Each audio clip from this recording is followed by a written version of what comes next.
Hello Wargamers, it's me Callum from Tabletop Banter, and in today's video we are going to discuss the differences between a proxy and a counts as themed army.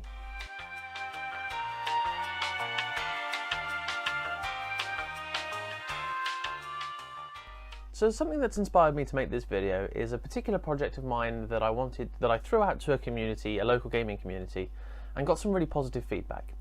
And the idea that I have is to do with a winter kind of themed guard, a winter guard, where they are predominantly Soviet winter assault troops from the bolt action miniature series, and with actual GW tanks like Lehman Russes and Basilisks and stuff. But the core of the troops would all be these Soviet winter assault troops.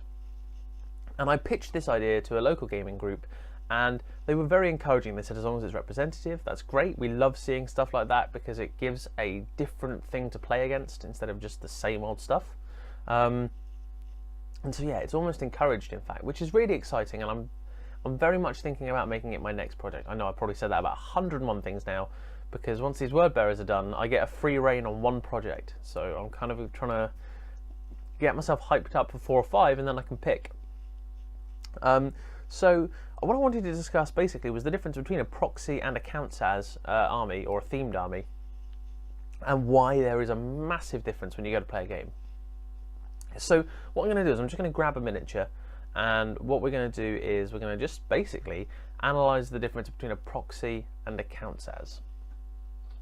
So I've picked up this miniature right here, and it is a Dark Angel holding a plasma gun, just a Dark Angel tactical holding a plasma gun. Now, if I turned up to a game against you, and we were playing 1,000 points or something, and I popped this guy down, I said, oh, by the way, this guy doesn't have a plasma gun, it's a melter gun. That's something very easy to note down on a piece of paper or something, or if you've got a written list by your side, it's not a problem. Obviously, it does provide a little visual confusion, because you'll be like, oh, rapid fire, strength 7, AP 2, got to stay away from that, and then it's a melter, so you're staying out of range of nothing, or it gets up to the side of a vehicle, you'll be like, I'm fine. And then it's like, oh yeah, I'm in 6 inches, so melter rule, and you'll be like, oh yeah, of course. So there are areas where that can cause confusion. So that's why I like to avoid proxying and just try and play it as what you see is what you get as you can. It tends to provide a better gaming experience for both parties, I find. But yeah, that's an example of a proxy. You know, this doesn't have a plasma gun, it's a melter gun. The next example of a proxy would be something like, this isn't a Dark Angels tactical, it's actually my, I don't know, tech marine or captain or something. That's kind of where you're pushing the boat out a bit, I think. It's not hugely representative of a captain or a tech marine. And that's where that's where the problems of proxying starts to come in, when the core of the model is not the same. A weapon change I understand. I'm not keen on it, but I can understand it, because, you know, we can't all magnetize everything. I'm trying to, but we can't do it for everything. And so you are left with this kind of dilemma of, what do I put on the model, and then what do I want to play with?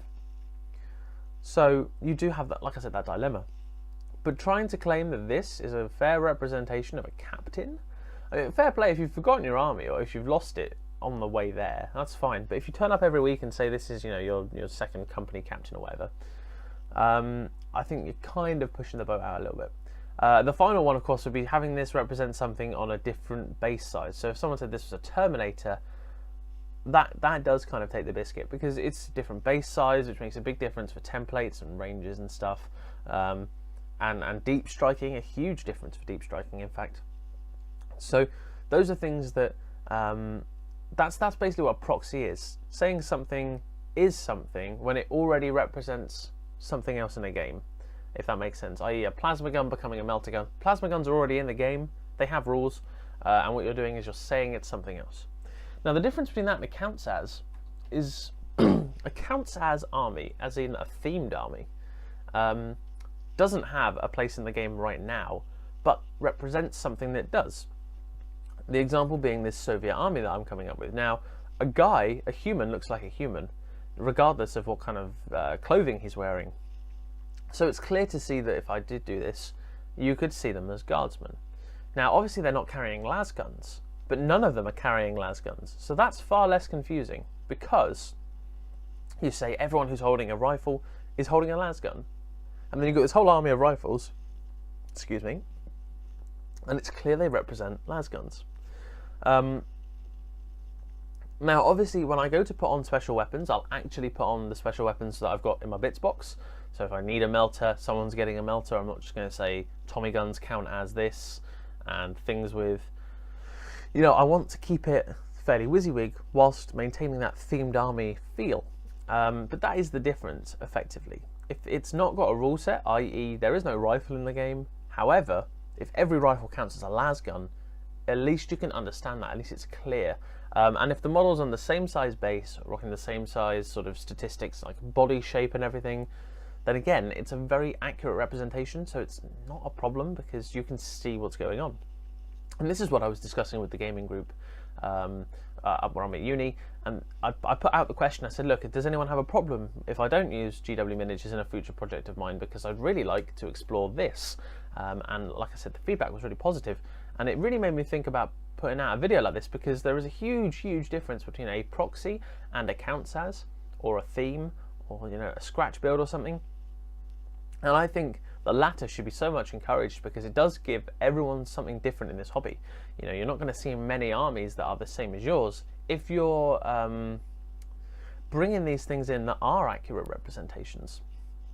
Obviously, there is a limit. Like,